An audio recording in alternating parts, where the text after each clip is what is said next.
Hello, everyone. Welcome to another live session at BTH Properties. So, we have got one of the USA's entrepreneurs who's going to join me right now. And let's get on. Jason Waller.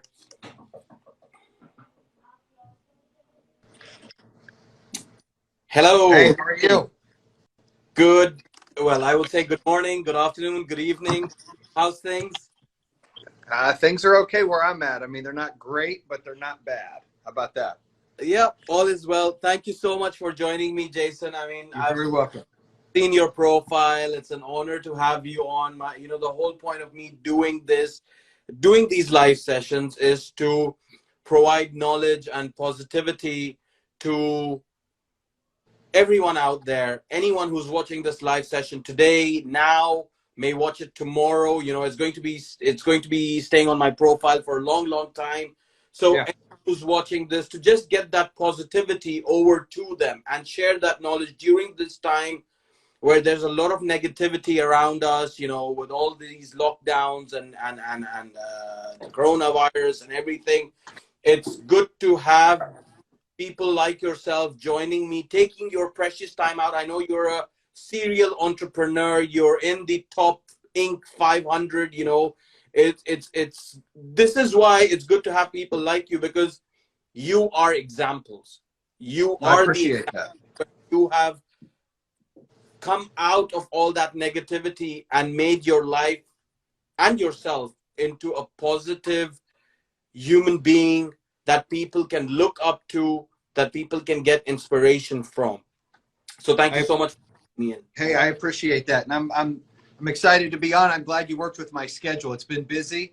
We're here in North Carolina. I have a house in North Carolina and Michigan, but North Carolina here in the U.S., it's not as bad as Michigan is.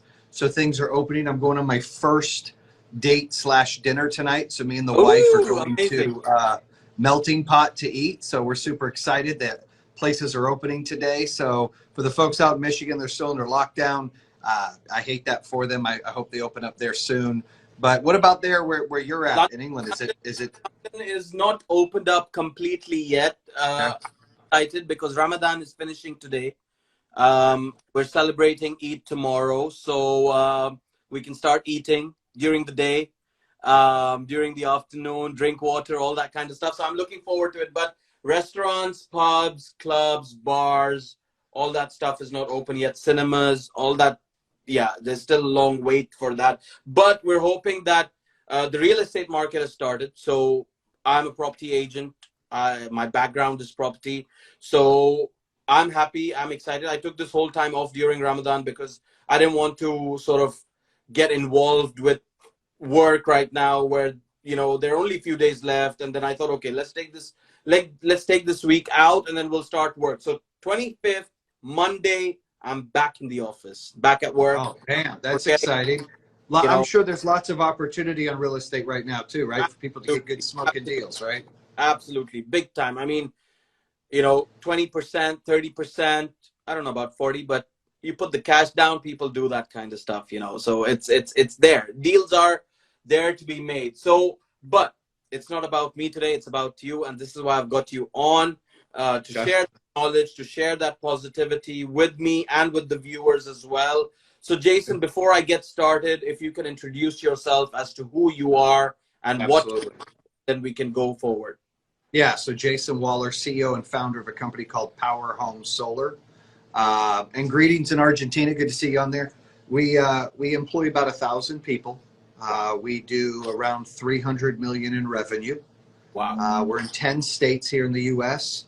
We don't just do solar. We do energy efficiency as well as solar, battery, and generators for homes and businesses. We've installed solar on 5 NFL stadiums as well as a Major League Baseball stadium and a college stadium. We have an A+ with the BBB. Wow. Company's won several awards. We just announced recently we won 11 Stevie Awards, which was exciting because last year we won 2 and it pissed me off. So I said, guys, we got to win 6, and this year we won 11. So that's great. That means we Can I overachieved. Stevie? I don't know. I'm novice to it. It's a What's business award here oh, in the U.S. Kind of like we have an Inc. 500 award. We've won 3 out of 4 years, but Stevie's award, where depending on the industry, companies like Ford, GM, Google, a lot of them apply for different awards. And based on our category, 500 to 2,500 employees, we came back with 11. So we were pretty 11 excited about that. Yeah, that big was big? good. 4 gold, and the rest were silver and bronze. Do Congratulations what? on achieving. Thank you. Thank you. Then, So part-time, Jason, I run a podcast called True yeah, Underdog, where yeah, I've got a podcast there on iHeartRadio, Spotify, and Apple, and then also a YouTube channel, True Underdog, where I can kind of share some entrepreneurial wisdom, as well as I bring guests on to talk about their story, their come up, how they've broken down the barriers, how they're grinding and doing what they need to do. And then I'm able to share those stories of myself and bring other people on to tell their story as well. So it's exciting. that's great. I mean, we've got a question here by someone saying, what is the point of you all doing this live? So I'll just answer this quickly. The whole point of me doing this live with people like Jason, individuals like Jason, is to share that positivity and that knowledge of how, I'll tell you about Jason. I mean, I read it on his website as well. Trailer park living, high school dropout. Can you imagine all this negativity around you? And from that, what Jason just mentioned about what he's done, and to achieve that, businesses all around. I mean, come on, selling solar powers to NFL stadiums, to baseball stadiums is a big thing. It's a big contract to have on your books. Appreciate You that. go out there and you can go and say that I've, for me, if I sell $1 million pound home, it's an achievement. It's $1 million pound property that I've sold. Whoever the client is, I don't care the client, but it's under my belt that I sold the $1 million pound home. So it's an achievement. So this is what I'm doing. This is what I'm doing with my life, to get people like Jason on and speak about their success. So Jason, on your website, you mentioned that you dropped out of high school. You were living at a trailer park. How was it at that point? I mean, going to school and going to college. I mean, how was it? Well, I've never gone to college, so went to school. My dad worked at AT&T. He's a blue collar hard worker, and him and my mom moved me, my brother and sister here to North Carolina. We lived in a trailer park. I didn't even know what the difference was between a trailer park and a normal housing environment until I went to school. People are like, "Oh, you live in the trailer park?" I'm like, "Yeah." They're like, "Oh, so you get judged?" But I got kicked out after my sophomore year. Ended up doing I went through a high school program to a secondary school to try to get a diploma, and I knocked up my girlfriend. I got my girlfriend pregnant. She's my wife now. We just celebrated our 19th anniversary. We have 4 Wow. beautiful children and a granddaughter, so we've stayed together. But I was 17 and she was 16 when she got pregnant. And, we were able to overcome that. And she didn't go to college either. She dropped out of school and got a GED, and we just worked hard, and she took care of our family and kept me motivated, and I grinded every day to build what I could. No college was there. I learned hard work ethic from my parents, but I just, I don't take no for an answer. I don't like people to tell me I can't do something. I believe college has a place, but I believe that we put too much emphasis and pressure on people, even at my age and younger, even kids right now, that if you don't go to college, you're going to be a failure, and that's anything but the truth. There's lots of opportunity out there if you don't go to college. I think college is good for those that are going to be doctors or lawyers or some kind of profession that it glides to that. I couldn't But agree other more than with that, the I, experience and I studied 4 years at university studying business. And when I got out of university, I gave like 26 interviews to be a real estate agent, right? And everywhere I went, they were like, Mortaza, you do not have enough experience. You do not have enough experience. You do not. I was they like, don't care. They want experience. That's right. It taught me everything. It taught me marketing. It taught me accounting. It taught me finance. It taught me economics. But it did not teach me experience. And experience comes from actually doing that. And it's we've got a great team, but do you know how many times in my life, this is my 3rd business, where I've hired someone who's had a ton more education than me, much smarter than I am, speaks better than I am, has had the education and skill sets that they were supposed to achieve, but I got them working for me because I have experience and because I have Absolutely. passion and I have drive and I'm hungry to do something. So, you know, my kids, I've got 4 kids, and I hope and want them to go to college just for the experience, Yep. but I'm not mad if they don't. You know, it's the end of the day, that doesn't make you a failure. And I think we struggle and put too much pressure on people where they feel like they're failing if they don't go into this. You got to go to school and then you got to do. That's not how this world works. You see, the future is more social media and coding and marketing, and you're not going to get a lot of that in school. You're just not. Yep.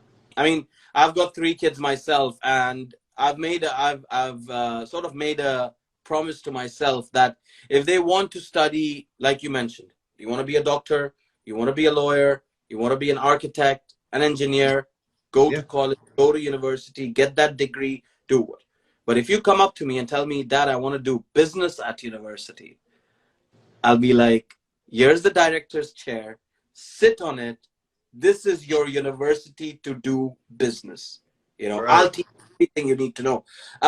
So Jason, when you mentioned that you were grinding every day, you know, your wife was looking after the kids and everything at home. How was it? How was not getting success at that point? You had to go out every single day. You had to work hard for yourself, for your family. How was it to come back home and feel like, oh man, you know, like, Well, and it how did you? doesn't happen overnight. I mean, if you're a follower or listener of any of the podcasts that I have or YouTube, or you follow my page, you'll see that I have a motto on there that life's not an elevator, right? You don't hit a button and then you're successful. You talked about if one of your kids wanted to get into business, you're going to stick them in that director's chair. You know, everything takes time, right? You don't, it's one step at a time. There's no, I'm going to go do this and I'm going to be a millionaire. Ding. That shit doesn't happen. Really what happens is you have got to try something. You got to take risks. You got to work hard. Then you got to fail. Then you take that failure, you learn from it. Then you take more risks. Then you get stronger. Then you got to fail again. And you just keep moving up until you finally get it. You get better at it. And there's no better way than digging deep and learning from your own mistakes and self-evaluation. Listening to the noise outside there is going to be tough.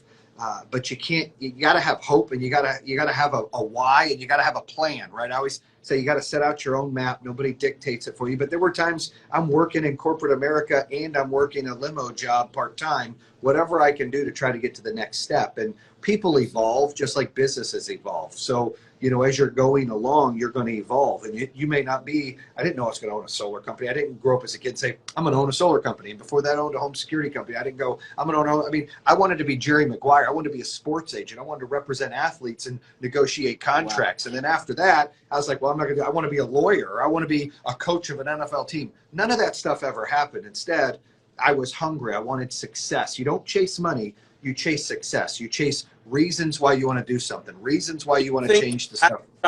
If you had the chance today, you would become an NFL coach if you had the chance? Look, I will do it for free. So if NFL teams are out there listening, I'll come clean up a team real quick and coach those guys right now. Absolutely.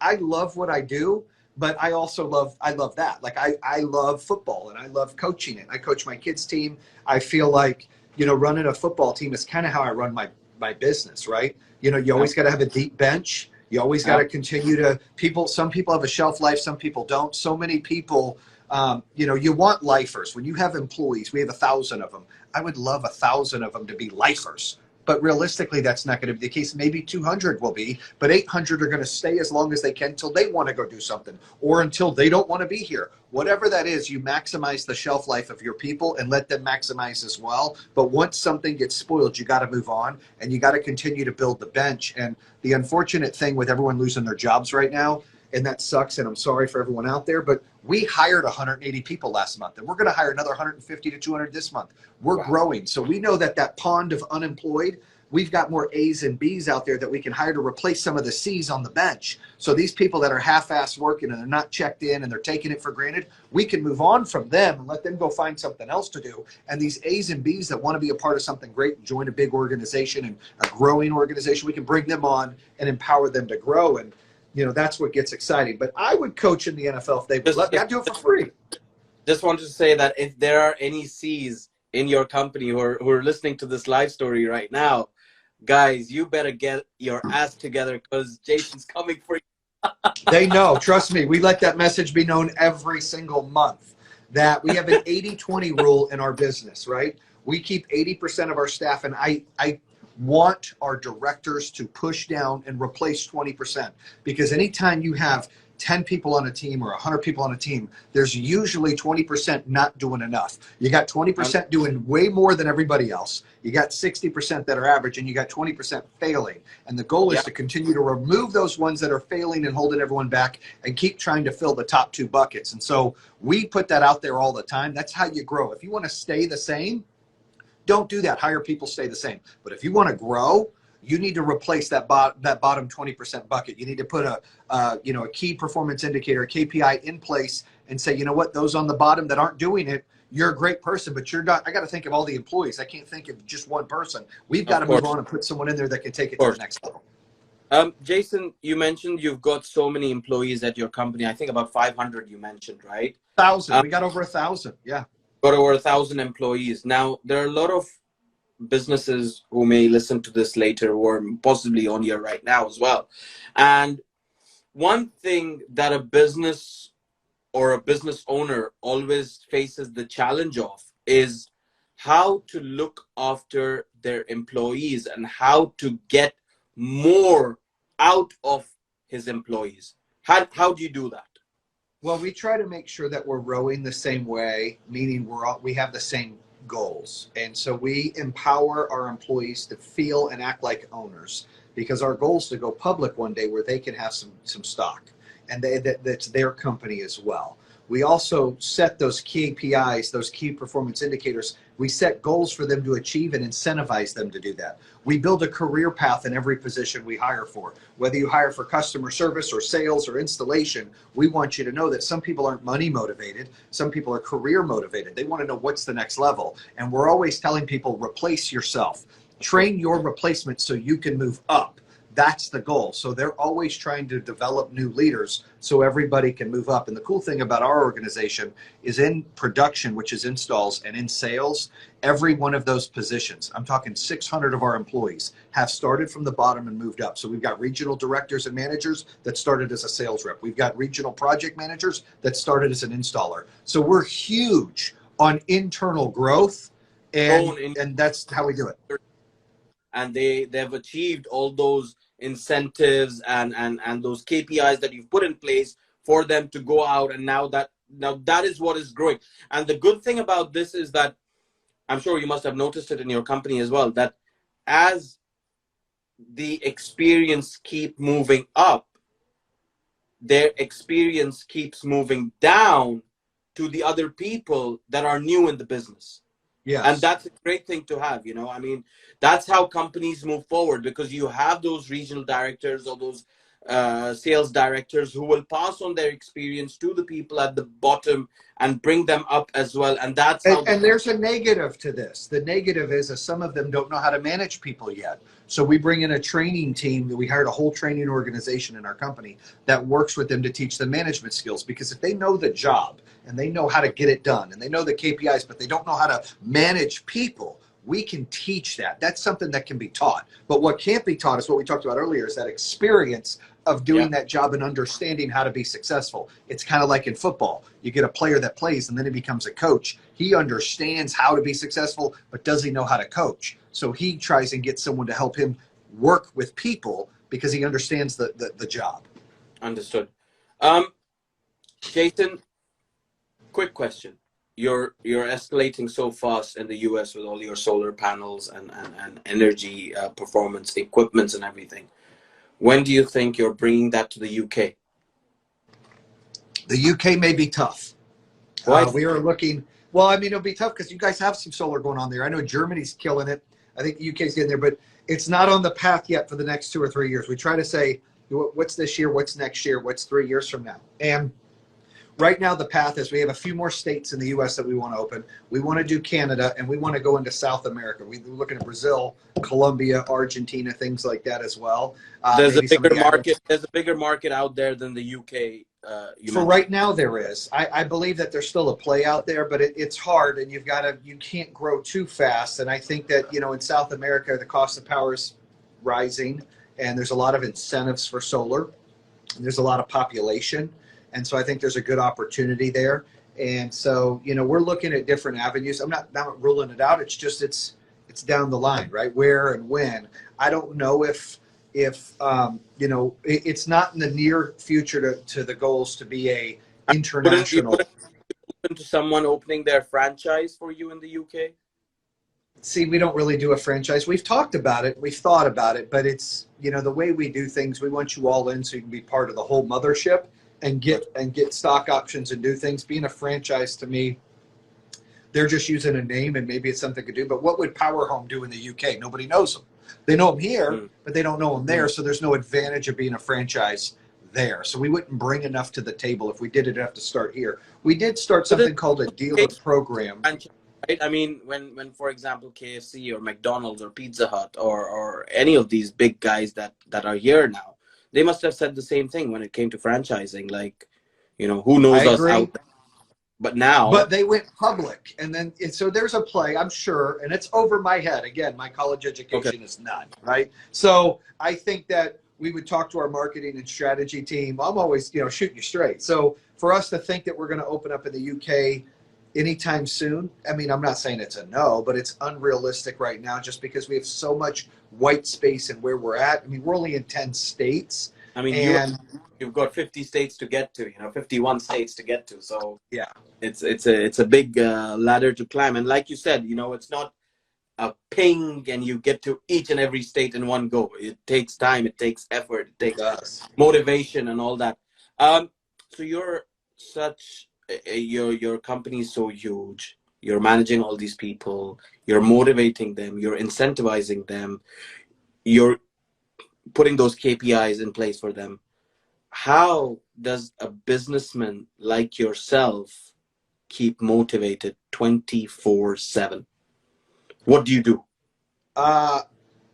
Well, I'm never satisfied. So it's a curse and it's a blessing. When I go home, the joke is here, if I were running a baseball team and you just hit a grand slam, I'd go, great job. You got to hit one again when you're up again. So, nothing's ever good enough, right? It's like, how do we get to the next level?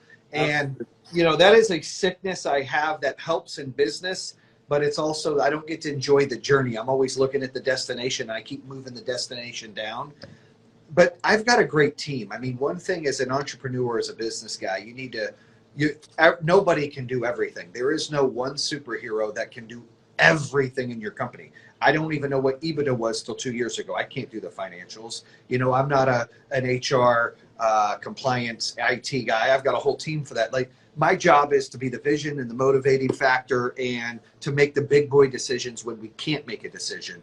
Other than that, you evolve, you grow. I bring in key people that think like me, meaning they are rowing the same way and they want the same goals, but they bring skill sets I don't have. They understand IT, or they understand HR, or they understand marketing, or they understand whatever it is, right? Financials.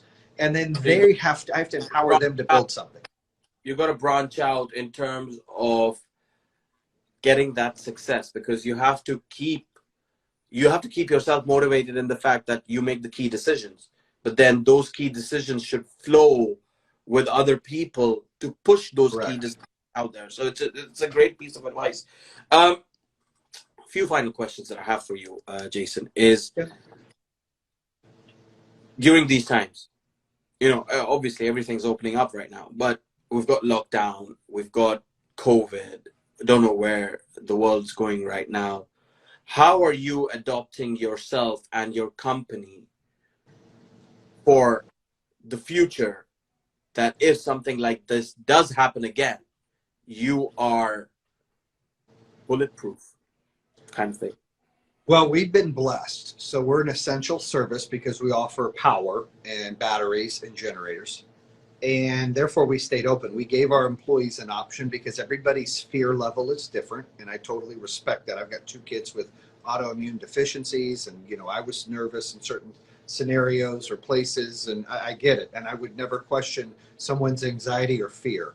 So we gave them an option. Hey, if you're scared to come to work, you can stay home. You utilize your PTO time, your vacation time. We'll pay you for the days that you have on that. After that, we'll keep you inactive, but you're still employed. When you're ready and this dies down, come back. However, if people want to work, we know that there's people that couldn't get unemployment checks, and this is before all the stimulus stuff and all these things that they need to be able to buy diapers or formula, or this guy provides for his family and they got to get food in the refrigerator.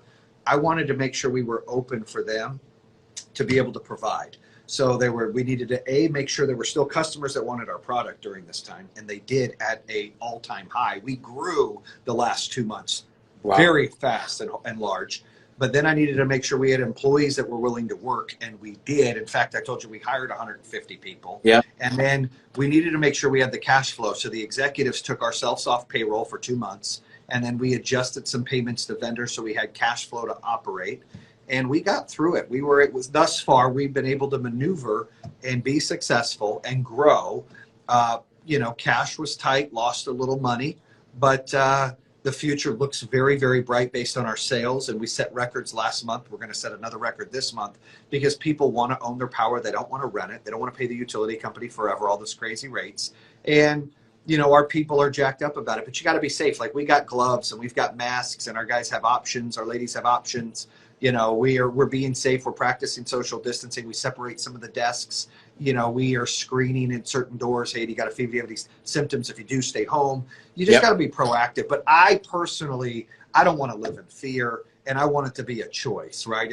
If you have to work, we're here for you. If you don't, we ain't mad at you. Yeah, and that's my personal feeling. If you give someone a choice, it needs to be up to them. When you put everything else into it with TV and politics and all that bullshit, I think people get scared, and it makes it, I'm not saying it's not a big deal. It is a big deal, but it makes it a worse feeling and harder to make a decision that needs to be, because it's not factual. Every situation, every place, every human being has a different situation going on.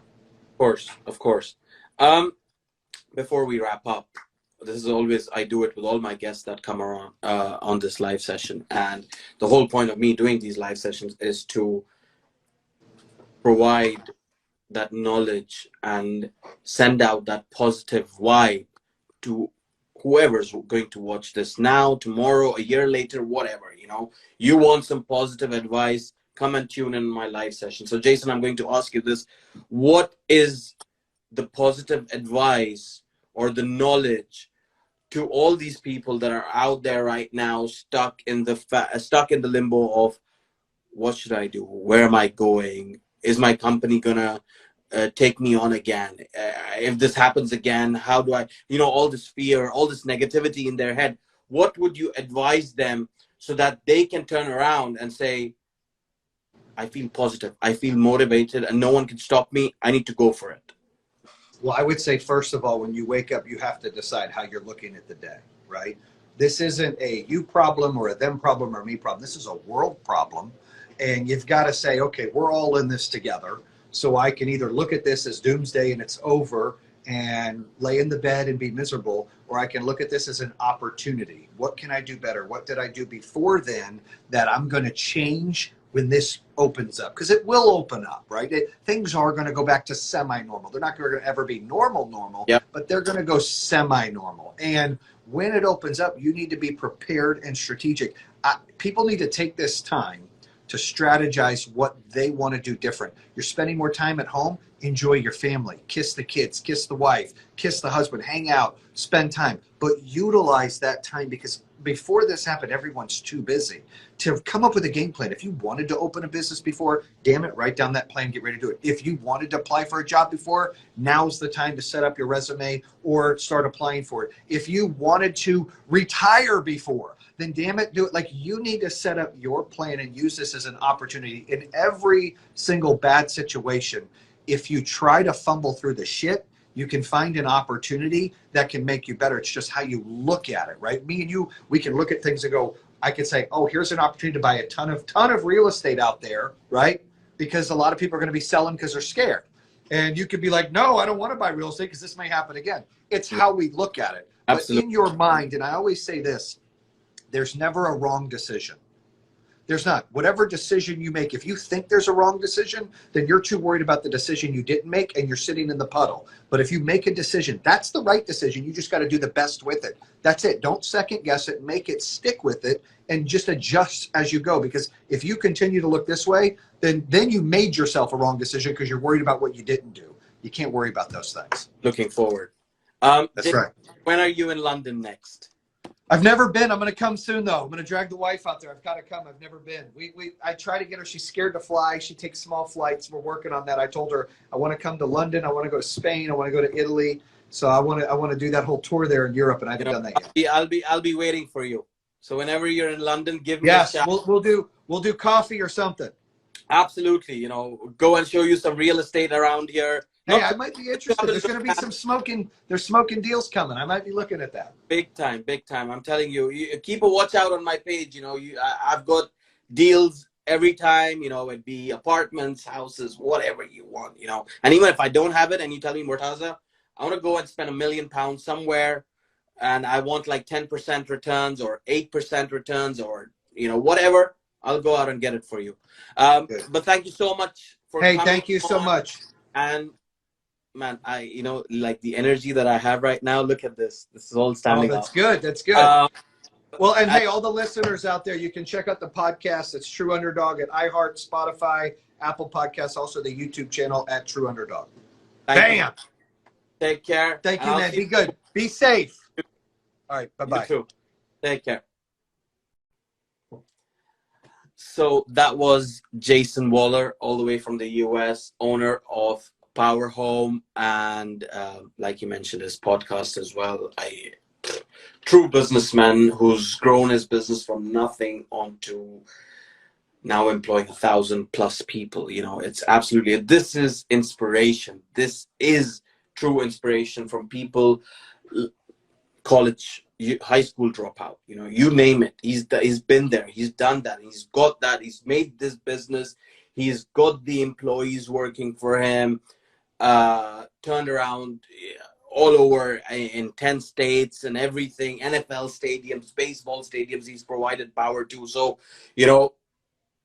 this is where you get your positivity from. Books, okay, fine.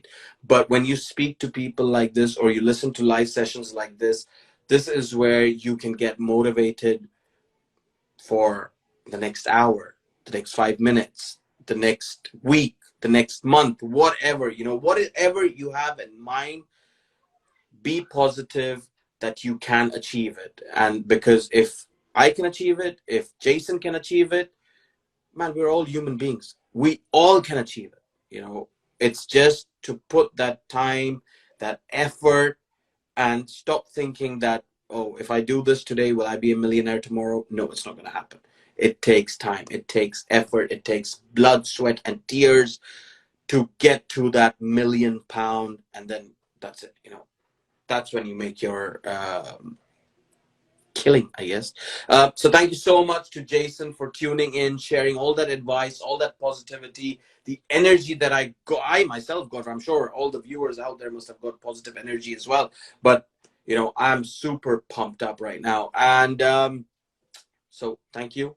Whatever you're doing, it's Friday today. Enjoy your weekend. Stay safe with your family. Go out, or if you're in the US, like Jason said, things have opened up. In the UK, things have not opened up.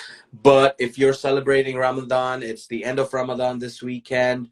You're celebrating Eid. Happy Eid Mubarak to all of you. I'm celebrating Eid tomorrow. I can't wait. I can't wait to start eating in the day, start drinking water in the day, all that kind of stuff. So thank you so much to everyone that tuned in. Have a great, great weekend, and see you guys soon. Tomorrow I've got a musician at 6:30 in the evening, so tune in for that.